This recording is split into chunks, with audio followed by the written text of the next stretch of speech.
All they do is kick a ball around. It's time for Big Pete. Hello guys, welcome back to another video. Today we're going to be looking into the highly subjective and controversial topic of whether footballers are overpaid from as objective a view as possible. We're talking facts. It's a fact. I am not playing mind games, I am talking about facts. With maybe a little Big Pete bias. Don't hate me. A term which is thrown about loosely and accepted as fact by nearly everyone on the planet is footballers are overpaid.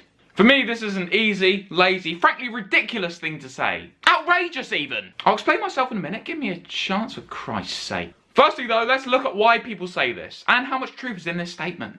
The average Premier League wage is £30,000 a week. That is more than the average UK wage over the course of a year. So what makes these people that much more important than the rest of us?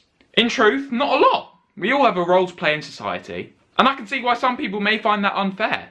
Moreover, not everyone likes football. Everyone needs healthcare, everyone needs education. So why are doctors, nurses and teachers worth about as much as Cristiano Ronaldo's left pinky toe? Sounds ridiculous. The harsh reality is, big companies realise they'll make more money and get more exposure out of sponsoring Sergio Aguero than they would Dr. Frederick Stevenson or Miss Rogers from St. Frederickson Academy. See what I mean? So far you might be thinking it's so unfair. I knew I was right. Footballers are so overpaid. Stop! Stop what you are doing! Sit down, stay still for the sake of humanity! Now to why I absolutely detest this statement. Again, before you hate me, let me explain myself. In an ideal world, we'd all be making millions every minute, but that's not how money works. I would personally love to see all public service workers get an increase in their wages, because they're doing absolutely crucial jobs, and from my experience, to a very high, extremely good standard, you know? So thank you for that. Disappointingly, we live in the real world, and in the real world, there's only so much money. We can't all be perceived to be rich, because if everyone was rich, no one would be rich. Anyway, that's besides the point.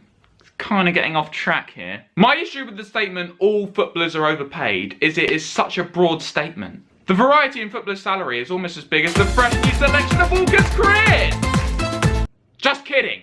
I have 103 subscribers, not sponsored by Walkers. Although I'm sure they've seen my videos and are aware of my talent when it comes to talking football. I'm coming for you, Gary.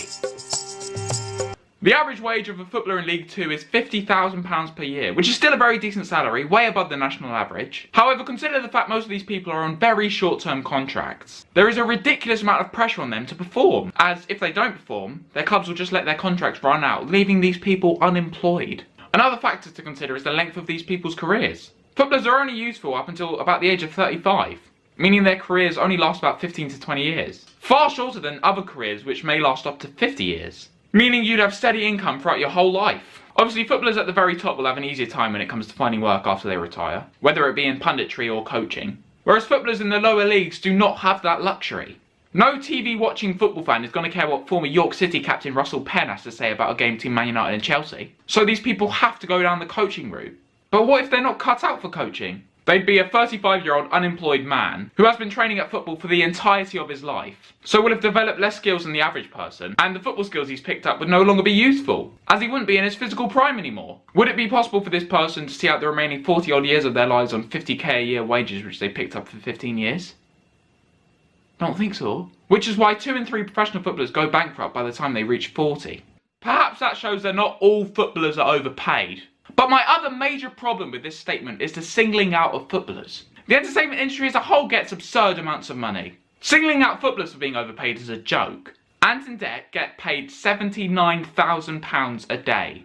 Lewis Hamilton reportedly gets £1 million a week. Floyd Mayweather gets around $100 million per fight. And Johnny Depp got $35 million for some Pirates of the Caribbean film. Something people who don't like football don't seem to understand as well is that footballers provide a service. They provide us with escapism. People with tough, grueling jobs often need that escapism, and are willing to spend their hard-earned money on watching football. Off the back of this, advertisers, sponsors and TV companies pump lots of money into football. So it makes sense for the players, the people who provide the service, to demand high salaries. Unlike other public service workers, footballers are not paid with taxpayers' money. You don't have to contribute to their salaries if you don't want to. If you don't like football, don't pay to watch it. All public money contributing to their wages is voluntary. Only people who are willing to spend money to watch football, or in my case, feel the need to do so, will do so. Why do I feel the need to pay to watch football? Lots of non-football fans will ask. Because from a very young age, football's been a massive part of my life. There are very few things on this planet which get my blood pumping and fill me with as much passion as watching a football game does. If you don't get that, then fair enough. But I know there are millions of people around the world who feel the same way as me. And because it is so big, so much money is pumped into it. And because footballers who can play at the top level are so scarce, they get paid a lot of money. It is simple logic. Supply and demand. There is very little supply of top level footballers, but there is a very high demand for them, with the millions of football fans around the world. That equals cash. Money, money, money. Another thing to take into account is it benefits its country massively having such a globally followed entity such as the Premier League. The Premier League brings global interest and tourism. And as these players are on so much money, this means serious amounts of money are being paid into other public service industries and the government through tax. All this means our economy is benefiting and public services are getting more money. Footballers are given so much stick and are widely hated, but for what reason? Because they make lots of money. Athletes in other sports are not given half the stick footballers get. There are plenty of singers and actors which make songs and films which I don't like. Does that mean I have a go at them for making lots of money? No! Because I can see they're providing escapism and happiness to millions of people around the world. I'm sure there are lots of people watching this video right now who single out footballers for being overpaid, who also hated Windows 8 when it came out. I imagine these people thought the total revamp was a step down from the world-renowned Windows 7. I'm a PC and Windows 7 was my idea. Did those people harass Bill Gates for the amount of money he gets? Doubt it.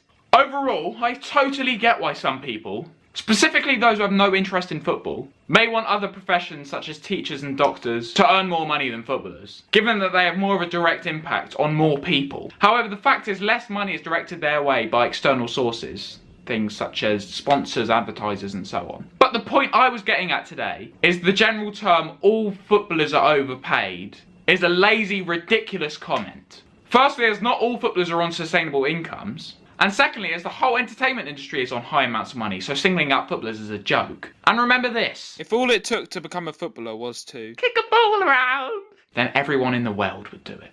So thanks for watching, guys! If you did enjoy the video, be sure to like and share with your friends. Subscribe to see more from me. I'll see you soon! Hi there. Another factor to consider is the length of these people's careers. Sorry, can I not speak, can I? Can't even say any more. Come on, speak. Come on, Billy.